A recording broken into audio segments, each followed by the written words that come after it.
Pat, you say follow your feelings, not always the best advice. Yes.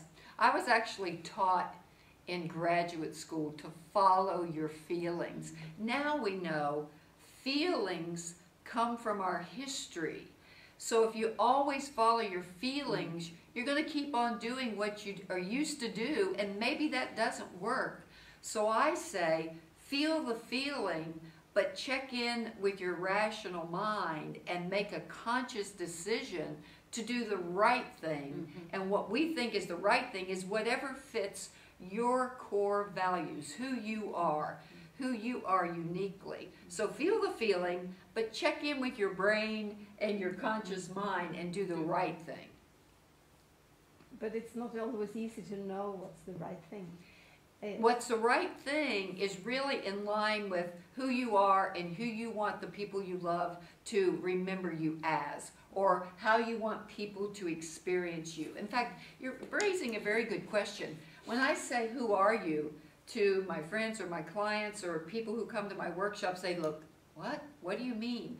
I think that's a very important question to grapple with and think about, because on any given day, I need to be able to say, Pat, if I want to be a loving person, at the end of the day, I need to say, how was I loving today? How was I kind today? Your core values are your guiding principles. So I can feel the feeling. I may not feel like being kind.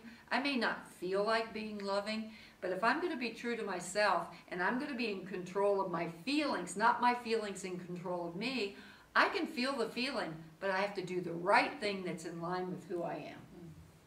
Yeah, because a lot of times I think that because we get a feeling and a reaction of what somebody else is doing or feeling, then we will react instead of act, you know. And acting is really, how do I want to present myself? Do I want to be a kind person? So how do I put that in? Otherwise, it's going to be like, if you do something to me and I get pissed off or I get angry with you, I could, you know, be this angry person back, and I can say, well, it's your fault that I'm this angry.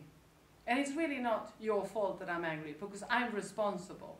And this makes us feel very full of power. You know, we have a lot of power to choose, how do I want to be, although that you may be in another way. It doesn't mean that we have to shut up, but we have to get curious about this.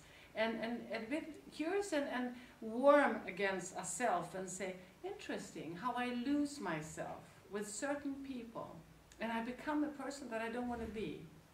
And this is a choice. So one thing I think that we do doing both this evidence-based training, but also doing different workshops that we have, is really to inspire people to get curious about, how can I be the person I want to be? How can I show up in my life and take myself seriously? And how can I take my love affairs with, you know, with my partner here seriously? How can I show up? I think that's the best sentence, I think. How can I show up and take myself seriously and choose who I want to be?